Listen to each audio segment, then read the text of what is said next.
In this lesson, we're going to talk about pH and pOH from Wiley section 13-6. We'll talk about the definition of pH, how to calculate it, the origin of the pH scale, and we'll end up with pOH. pH, simply put, is a measure of the acid content of a solution. You've probably heard the term pH applied to household products like soaps and shampoos. pH balanced is good, right? You accept that because the marketing people tell you, but you might not really know what pH balanced is. So what is pH? We said it's a measure of the acid content of a solution, but let's get more specific. The mathematical expression for pH is based on logarithms. pH is defined as the negative logarithm of the hydronium ion concentration. You may see this expressed as either H plus or H3O plus, and if you remember from our last lesson, we said that when water is our solvent, we can use these two terms interchangeably. Wiley uses hydronium, H3O plus, so I will stick with that connotation. If a solution has a hydronium concentration of 1 times 10 to the minus 3, we take the logarithm of that number, we change the sign, and that is our pH. If you want to grab your calculators and do that calculation right now, press pause on the video, run the number in. The logarithm of 1 times 10 to the minus 3 is negative 3. We change the sign, we get a pH of 3. So the pH of a solution whose hydronium concentration, 1 times 10 to the minus 3, is 3. Also, if we know the pH, we can calculate the hydronium concentration. All we do is the opposite operation. We change the sign of the pH number and take that value to the power of 10. Let's do an example.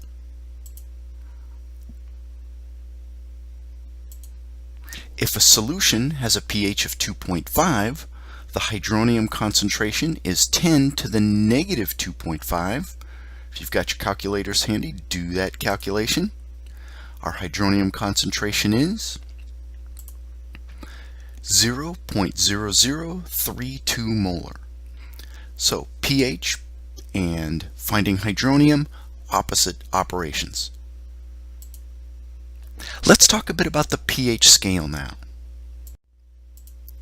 Since pH is a logarithmic scale, what's interesting about it is a pH change of 1 unit represents a 10-fold change in the hydronium ion concentration. A solution with a pH of 2 has a hydronium concentration 10 times higher than that of a solution with a pH of 3. Did I say that right? A lower number with a higher pH? That, unfortunately, is true. Why does an increase in hydronium result in a lower pH number? Let's talk about the pH scale and how it came to be. Early chemists didn't have the computing capabilities that we have today, and they started exploring acids and bases. They found that the hydronium or H plus concentrations were very, very small. Their values varied greatly, on the order of 10,000 times. In order to handle these very small numbers and these very big changes, they used logarithms. And logarithms are a math conversion that uses powers of 10. If a value becomes 1,000 times larger, its logarithm only goes up by 3. Everything's great so far, but the hydronium concentrations in acidic solutions were very, very, very small. We saw in our previous example, when we took the logarithm of 10 to the minus 3, it was a negative number.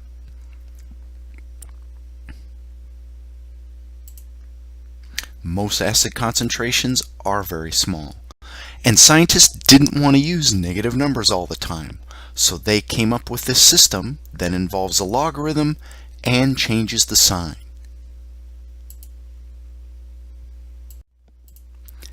That gives reasonable numbers, usually on the order between 1 and 14, and also when those numbers change significantly, the pH value does not change. Does not change very much. The only downside is as hydronium concentration goes up, pH goes down, and vice versa. It's very counterintuitive, and that's the number one reason why people don't understand pH.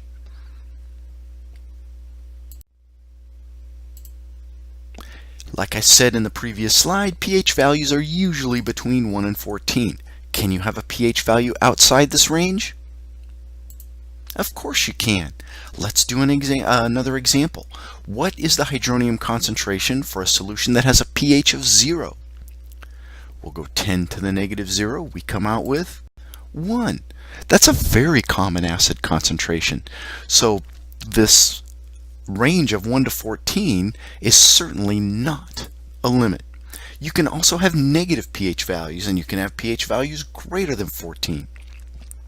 Let's look at some common substances and their pH values.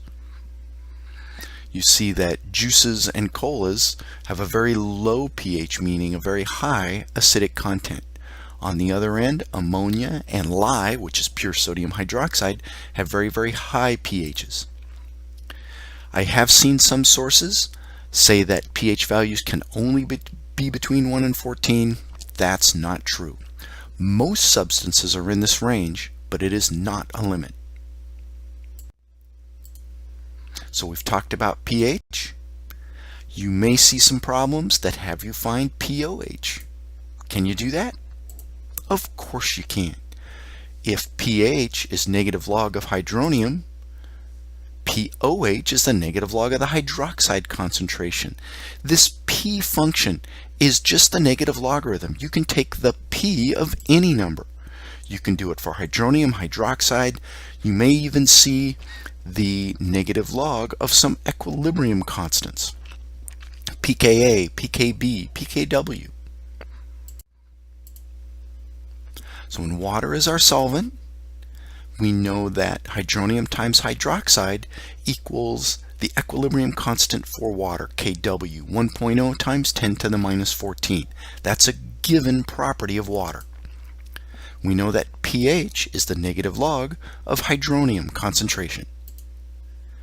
We know that this is a mathematical function, so let's do some math. Let's take the negative log of both sides of this equation. What we end up with is pH, negative log of hydronium, pOH, negative log of hydroxide, equals 14. An important property of logarithms is that the multiplication becomes addition. So what we have, another useful tool in calculating acid values, is pH plus pOH equals 14.